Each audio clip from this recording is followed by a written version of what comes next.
There's controversy now over coverage of the recent wave of terror attacks in Israel, especially in light of the reporting on yesterday's thwarted stabbing near the Damascus Gate in Jerusalem's Old City. As you can see in this photo, that suspect clearly had a knife in his hand, but here's how the NBC News reporter on the scene described the incident. He seems to, at least now from where I'm standing, seems to have been killed. He's not moving as of yet. I know there are some paramedics down there. They are searching his body, looking at him. From where I'm standing, and we were only a couple feet away as he ran right by us towards the gate, we couldn't see very clearly whether he was holding anything or whether there was anything on him. And this comes as some news headlines seem to cast Israel as the aggressor in these attacks.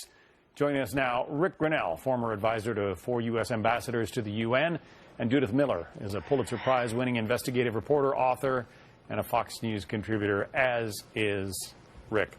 Rick, let's start with you. You actually basically confronted that NBC reporter over his coverage of the incident.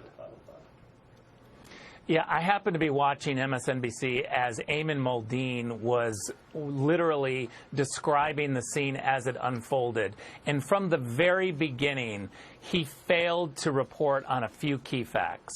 One, the individual broke out of a line where Palestinians were trying to get into a certain secure area. And he failed to tell us that. And two, he failed to describe that the individual had camouflaged uniform on, trying to pretend like he was an Israeli Defense Force soldier. Those are two key facts when you see someone running right in front of you. I also don't buy that Ayman did not see the knife in the guy's hands.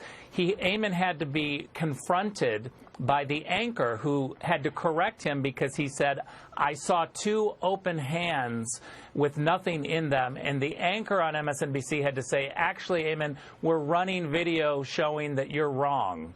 It was really an atrocious situation that Ayman Mohyeldin completely was in the wrong and biased reporting. But even after, even after his filing of that report, he reiterated his comments on Twitter. He wrote, I just witnessed the shooting of a man running down the stairs towards the Damascus Gate before being gunned down.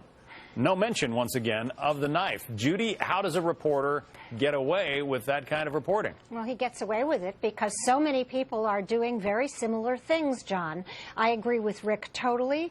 The coverage of the, quote, violence, as if it's equal on both sides, and what is being called the Intifadat al-Sakim, the uprising of the knife, and is being encouraged by Palestinian leaders.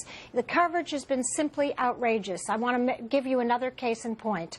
There's a young man named Ahmed Asmansari, and he was reported as having been killed by Israel. Executed is the word that Abu Mazen used. The problem is this morning, Israeli newspapers, but not American newspapers, had pictures of him on the front page, smiling, being treated in an Israeli hospital for his wounds after he had stabbed a 13-year-old Israeli who is now in serious condition in another hospital. Abu Mazen being Mahmoud Abbas, the Palestinian president. Right. Yeah, there's a headline in the LA Times, 6 Palestinian teens die amid Mideast unrest. Those Palestinian teens were all carrying knives, weren't they, Rick? Yes. Yeah, they're all carrying knives. This is the knife-ifada. What's happening inside Israel is that the Israelis and the Israeli forces and security forces and police are responding to Palestinians who are yielding knives, trying to kill them. The coverage here in the United States is atrocious. I want to go back to Ayman Mohyeldin because he reports for NBC News. This is not the first time he's done it. It's not the second or the third or the fourth time that he's had biased coverage. This is like the 20th time. NBC News has an Ayman Mohyeldin problem. They need to get serious about disciplining him, telling him how he is supposed to be reporting. He's not biased. They need to move him off the Middle East beat. This is a serious problem for NBC News, and everyone needs to take to Twitter and put pressure on NBC News to do something about their Ayman Mohyeldin problem. A couple of more, or a look again at those headlines that we brought you earlier in the broadcast. One of them from the Wall Street Journal, which surprised some people. Two teenagers killed, 2 injured by Israeli police. And then a headline from the Associated Press. Palestinians shot dead by Israeli police in 2 separate knife attacks.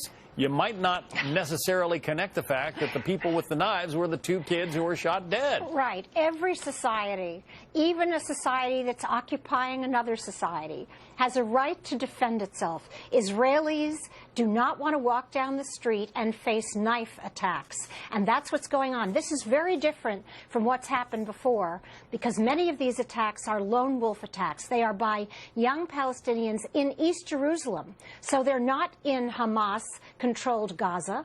They're not in the West Bank, though some of them come from both places.